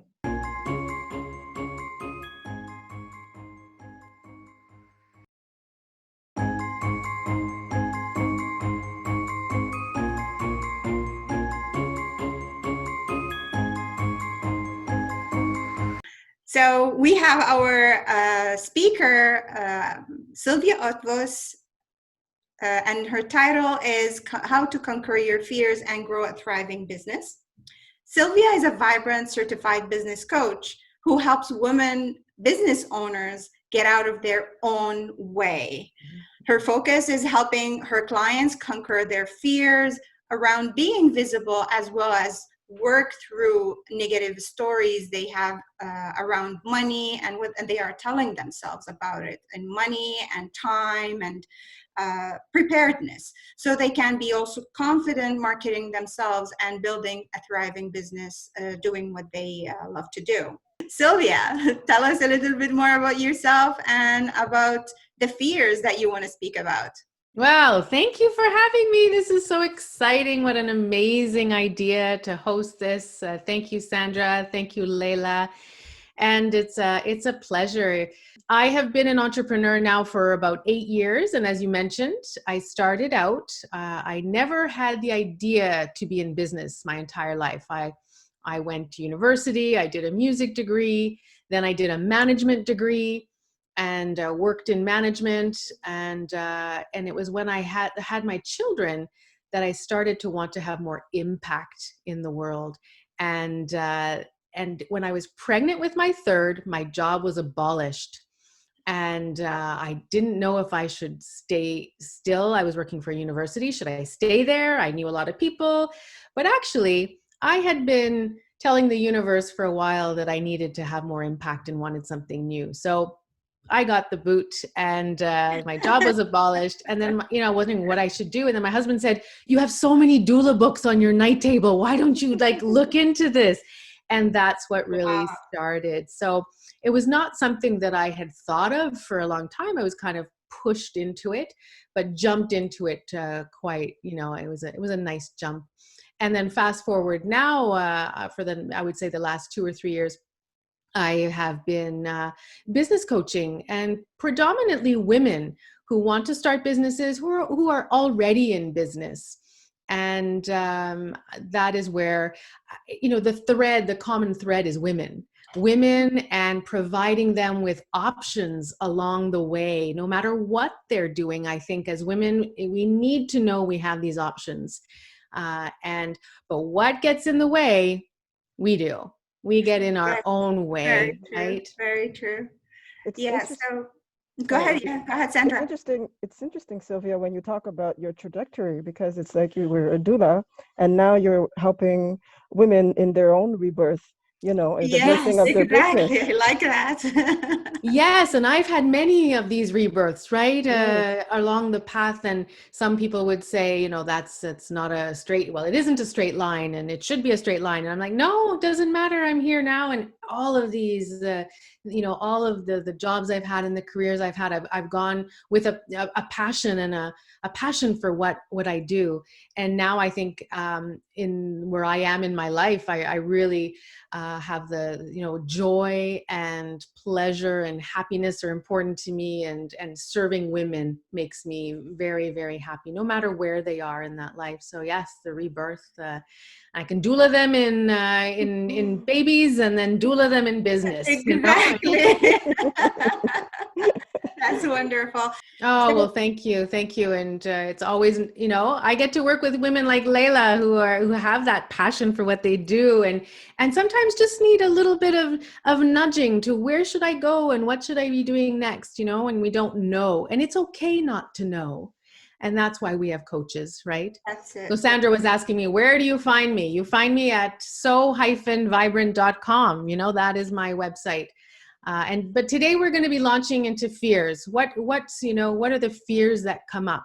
That's what I was going to ask. It's like, how was your experience yourself at the beginning, and what do you see now that you are coaching women, right? It's like, I imagine that when you've got booted, right, from your job, there must have been a lot of fear at the time.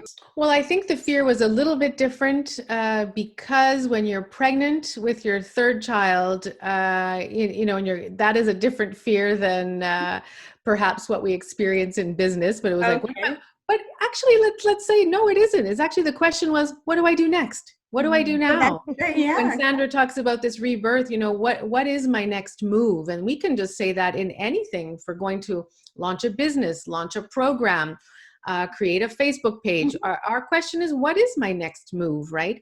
But what stops us, one of the fears is, you know, stopping, you know, looking at it and it looks so big. It looks so big that I'm not going to even start. I have no idea where to start, you know, and that is one of the things that as a coach we delve into, you know, rather than look at it such like a big thing, let's break it down into small, you know, moves. And then it makes it easier.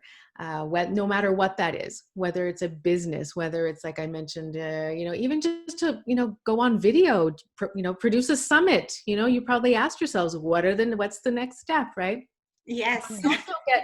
We get launched on, you know, one of the fears that a lot of women have is the fear of judgment, fear of being judged. We live under that. And I see that in the new mommy world, and I see that in the business world. Oh, what if I show my true colors and I write this and people are going to judge me? Oh my gosh. So I better not. I better not. So, you know, it sounds like, for myself, I could say that sometimes it's that, you know, that fear, those thoughts in your head, they're kind of paralyzing, right? And it kind of leads to inaction. And, you know, when you talk about it, you know, it's a lot of fear of the unknown. And I mean, the unknown is the unknown until it's not, right? And there's only one way to get past that. And it's by doing it. Yeah, exactly. To know it and then to do something about it, right? Another fear that we deal with is a lot, well, I don't know how to do that, so I'm not going to. To tell you that I changed careers, I was 40 years old at the time, you know, having a third baby at 40, which is a little older than a lot of women, but, and then starting a business, you know, that I'm grateful to be living in a community where that is possible nowadays. Yeah, that's true. Right? That's amazing. When my grandmother, who's from Hungary, she came to Canada, she was not even 40, but I think she may be around 40. And she thought she was too old to learn a new language. So never did, right? And was very limited and lived another 50 years. Wow. You know? So that fear, that was probably a part of, I never got to talk to her about that, but that fear of the unknown, like you say, Sandra, learning a new language, learning a new skill. Okay, well, let's take this summit, for example. Well, you've never, like Layla said, you've never done a summit before. So there is a little bit of nervousness. What if it goes, what if it doesn't go well? What if I don't know the Zoom platform? What if I don't know how to do a Facebook Live? What if I don't know how to edit the video afterwards? And what if people don't come? What if what if it not doesn't interested? What if what ifs are like unlimited. But you know what I like to do with the what ifs, Layla? I like to say, what if it's an amazing success? Exactly. Well, I love that. Yeah. What if you get some new clients through the summit? What if it brings you immense joy, even just for that, and that maybe it won't bring 1 million people, but even if you can impact one person who's going to be there the day that you do this, right? It's that is an amazing thing, and then we just build on that. And like you said, Sandra, like once we start, it becomes easier, right? That unknown is known. Right. It's interesting because like the what ifs, you raise a good point, because it's often in the negative sense, right? What if? Always. We never think, what if it works? We never really think that part. No, but what if this is like the most amazing thing that happens to me in my career? Yeah? So that's always that's a great exercise. So if whoever's listening, it's if you catch yourselves in the, well, what if it goes wrong? What if I mess up my words? What if what if I don't meet that business partner? What if I don't sell what if it works? What if you do meet that person? What if? That's so much possibility. Yeah. Another fear that comes up a lot is the fear of failure. Right? That's a big one. That is a huge one. Because who wants to fail? Really? I mean, I can't say that I do. I don't know about maybe you guys, but like, I love it. Just give me how to fail. Right? It's not something that we want to attract in our lives. We do want to attract success. That doesn't mean things will not, that will always go your way. No, I don't. I think there are times I have done launches where it did not work as well as I thought. Or, I launched a webinar and only 2 people came. But I did my best for those 2 people. And I think doing it, you learn much more than not doing it.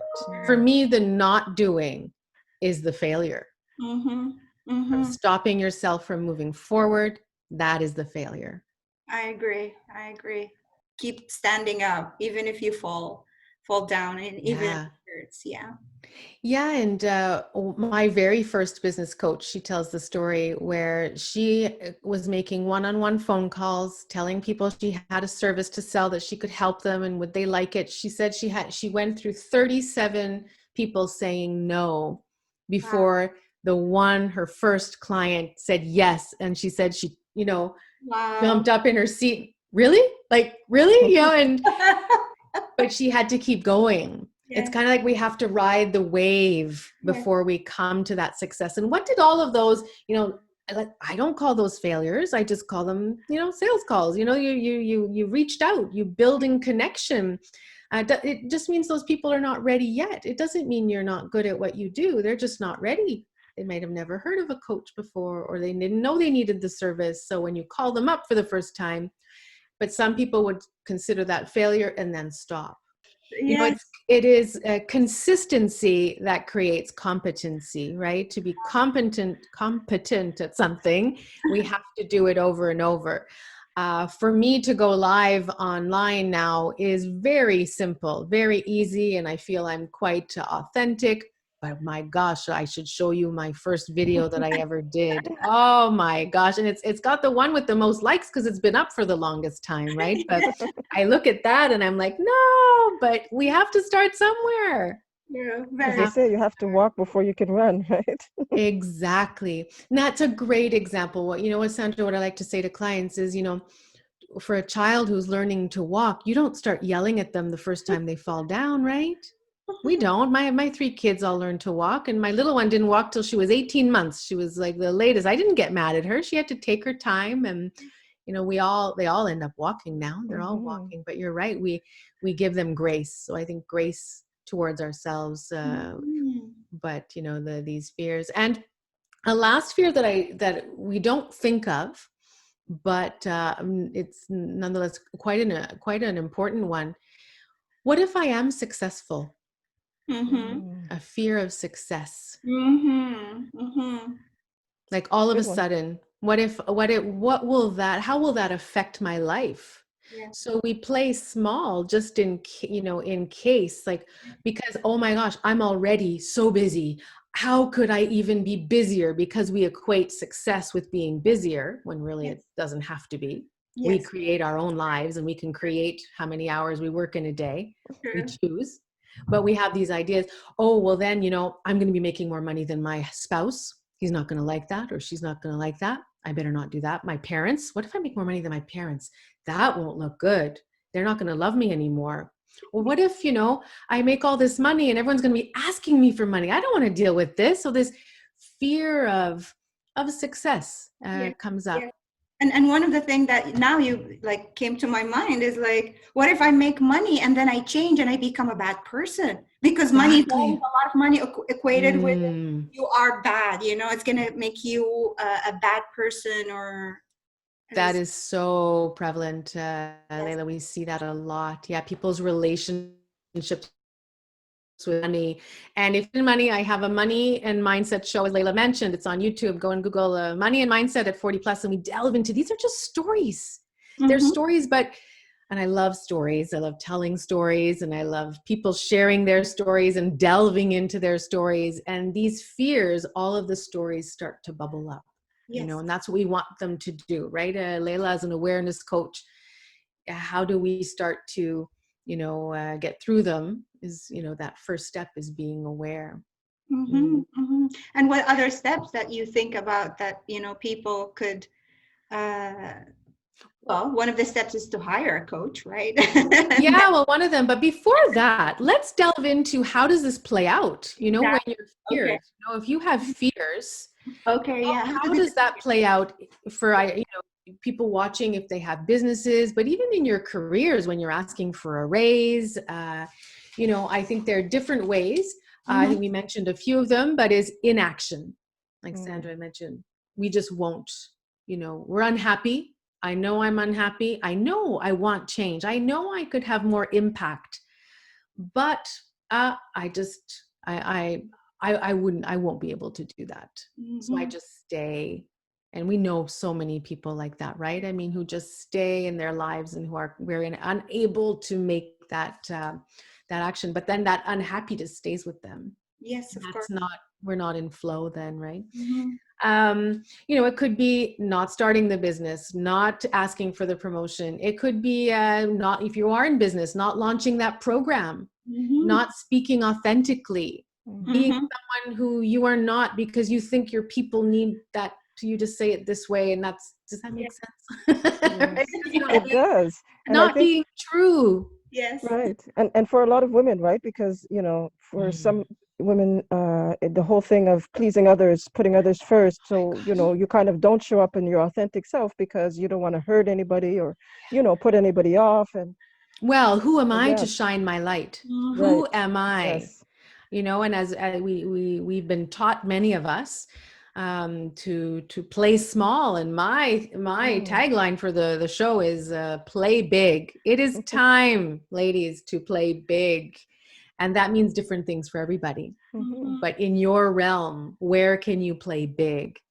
What else did I write here? I said, not doing video, not hosting an event, not putting, I worked with Layla about getting these, her workshops out there. Well, that's, how can I put myself out there? If I have a business, what do I enjoy doing that is going to bring people towards me? So these are all different ways that, that fear plays out. If you have a business and are not out there showing your face and telling people how they can benefit from your services, that's called a hobby, right? It's called a hobby. And one of them also fear of selling or asking for presenting your service, right? And asking for money back for it. Well, sales is dirty, isn't it? That's what it feels icky. It feels icky. But the work we've been doing is that let's make sales more fun. Let's make it look like me and how I enjoy doing it. For me, sales is all about building relationships. It really is, you know. And that is the more we talk about what we do and how we help people and how people have benefited from our services, then they'll know, I need to go to Layla, you know, the awareness, intelligence, that's Layla. You know, Sylvia, business coach, visibility, money, that's Sylvia. And that's but if we don't talk about ourselves, but then again, Sandra, right? We play small. It's, we don't, it's bragging. Don't brag about yourself. Don't tell everybody what you're able to do. Humble, but no, it's finished. Those times are done. But I catch myself, I have two young girls. I have a son and 2 daughters. And I catch myself sometimes biting my tongue when they say something that, you know, it's a little trigger, but like I was going to, don't brag about it. But I was like, no, brag. You are an amazing soccer player. Yes, you go for it. You tell the world how good you are, because we keep girls, you know, and women small. And they've done studies, and I know there might be some men watching too, and it's not everybody, of course, but they've done studies where, you know, even on Zoom calls, there was a study once I just recently read that, you know, women talk less than men in boardroom meetings and in Zoom meetings. And so we reflect perhaps first and then speak, but it's important to shine. It's very true. It's very true. So how does it come out? How do we do this? We know we have fears, or you may not know you have fears, but you might not be, if you are procrastinating and doing something, if you want to change in your life, whether that be health, wellness, well-being, more money, start something, start a project, start a Facebook, or whatever it is, if you're not moving forward in whatever aspect, there's some kind of fear. There's an underlying fear and some stories and beliefs. Yes. So the awareness. People can catch themselves. Yes. Even if they don't know they are afraid, they can catch these manifestations in their behavior to know that they actually have the fear. Right. Yes.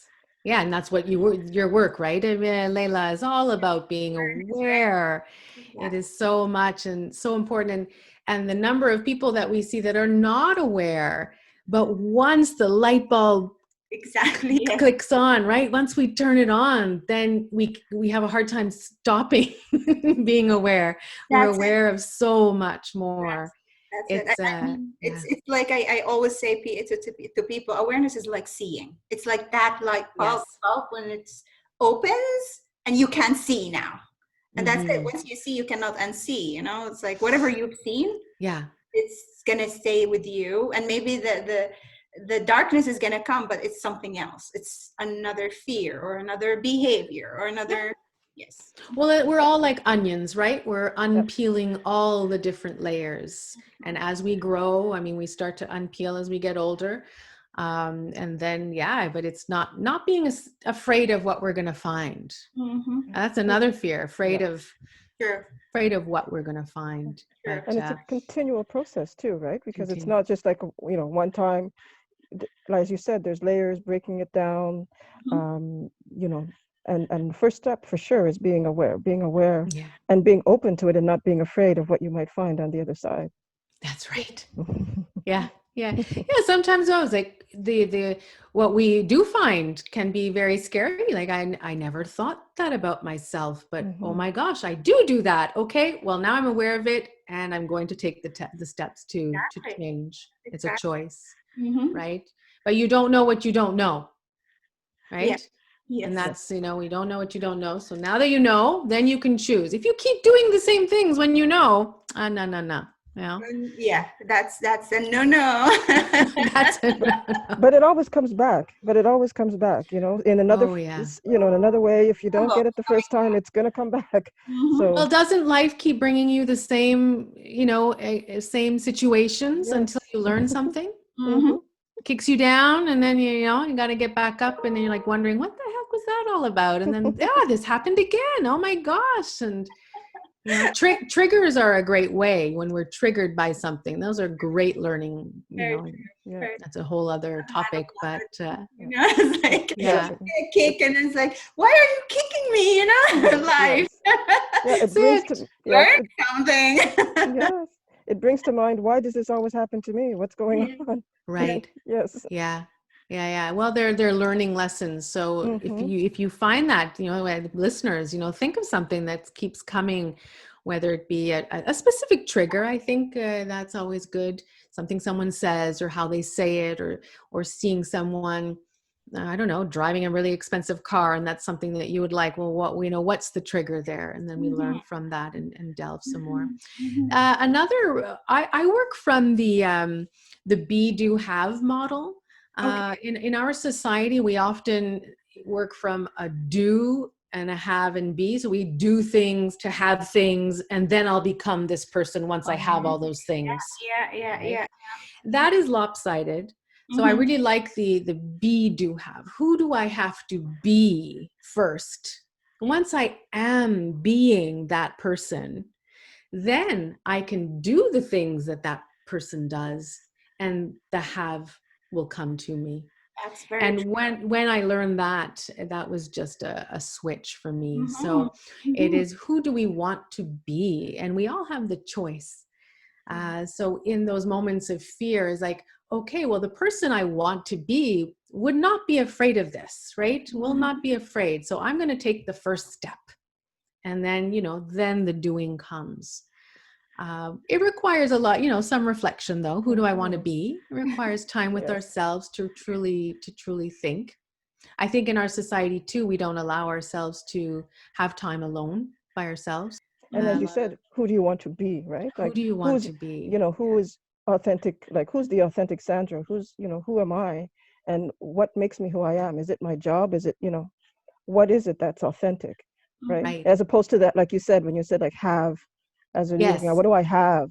Is that what makes me me? Does that what make I have? me? No, no, because you'll lose that all in one day, and then are you no longer there, right? I mean, these are all huge themes, right? I was going to say, our happiness doesn't come from the doing and the having, but where we live is we're so focused on those things, and it really is, we've lost a little bit. So it's depending on, I'm in circles where we do work on the being, and it's more impactful. As such, the happiness comes from within, no matter what we're doing or having, right? The other step, I would say, step 3, we talked about awareness, we talked about being.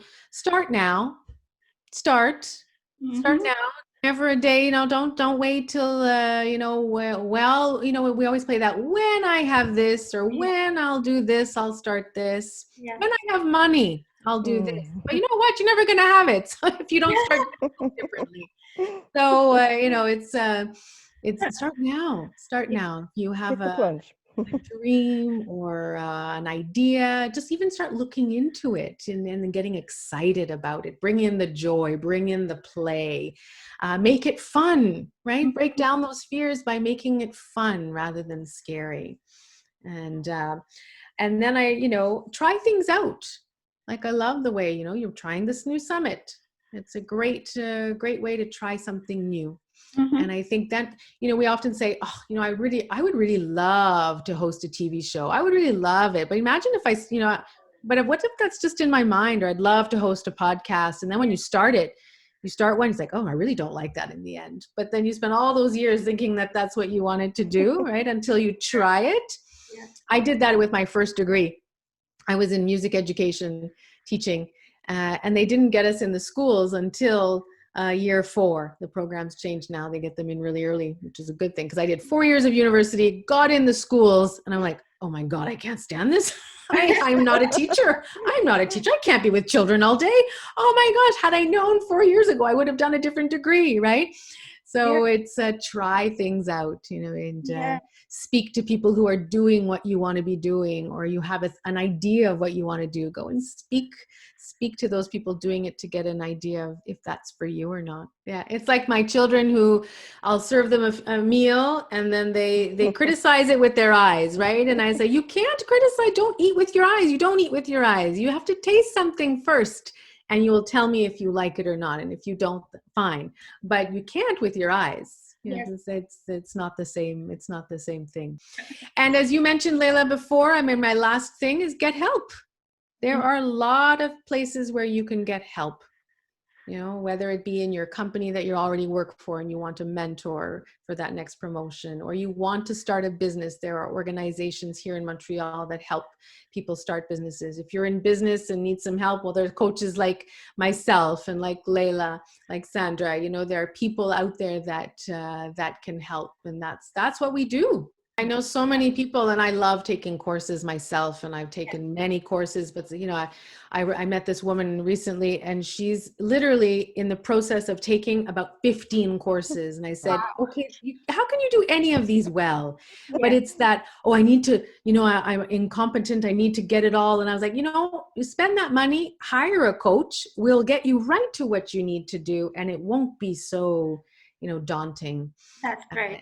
My businesses really took off every time I hire a coach, because you're right. You put in the effort at that time. You've just paid for someone to help you, so you put in the time and the effort, and they help you just see and get out of your own way. Exactly. They see things that we don't see. We're in it. And as a business coach, I have business coaches and I have life coaches, and they're it pays off for a long time. Oh yes, it does pay off for a long time. It does. Oh yes, it does. So we are coming to an end with Sylvia. Thank you very much. Thank you so much, Sylvia. Everyone. My pleasure. My pleasure. Such a great, two great women here in front of me. And thank you all for listening. Thank you all for listening. I will leave my coordinates. And if anyone needs to get out of their own way, bust those fears, want to start a project or something, you just let me know. Yes. Thank you, Sylvia. Thank you. Thank you very much. Bye. Bye. Bye.